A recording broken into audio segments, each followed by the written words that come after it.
What do you make of what Prince Harry, the latest thing that Prince Harry has had to say? Morning. Yes, it does seem like there's a sort of something else on a daily basis.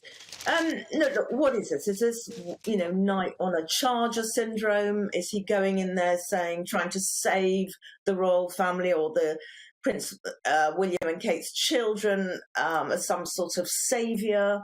Has he got a messiah complex? Does he believe that he's got this God-given right to advise them on how to bring up their children?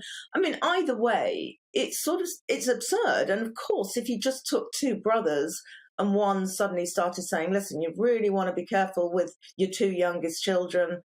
You've got Louis and Charlotte, you've got to bring them up in a certain way. You mustn't do this. You've got to do that. I mean, of course, the family's just going to withdraw further. I mean, he's interfering in the way that William and Kate bring up their children. They are quite rightly saying it is not his responsibility in the way they bring up their children. He's got this slightly chaotic belief that if they don't bring them up correctly, then their two youngest will suffer the same fate as him. So we're very interested in the psychological element of all of this and all the media interviews that we've seen in the past week or so, because the biggest question stemming from all of it is, why is Prince Harry doing this? Why is he sharing so many personal details of himself and his family member with the media? As a psychologist, how do you analyse him? Oh, that's a very good one, because actually it almost changes on a daily basis with another revelation or another statement.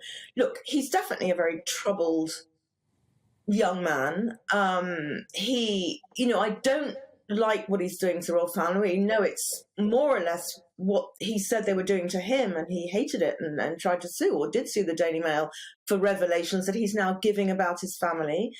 He seems to be pushing boundaries every day. He's now said there's another book in him. He wants to write it, but it would be too upsetting for his brother. Well, I think it's already pretty upsetting.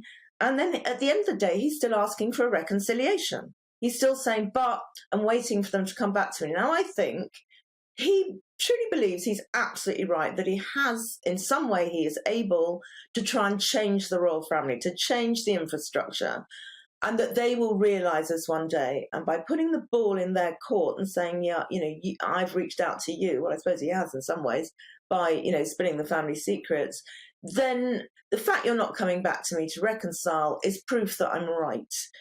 So I don't think he wants a reconciliation. He just wants change, and he believes he's the one who has the right to tell them how to change. And eventually it's got to stop, because the net effect of it is pushing his family further away, plus probably entrenching them deeper in their traditions, some of which may need to be modified for 2023 moving on. I don't know, but this is not the way to do it. And I don't think he sees that. As I say, night on a charger syndrome, where you think he is there to save them from the fate that they're all going to fall into if he doesn't stage an intervention in some way. Some people think that his traumatic childhood he's been manipulated, using his traumatic childhood to give these kind of interviews and behave in the way that he has done. What do you make of that? Well, he's undoubtedly completely rooted in what happened to him as a 12-year-old boy. And I think we all have empathy for the tragedy and the way his mother died, and perhaps, what followed at the funeral and how they had to behave. However, he's now a 38-year-old man.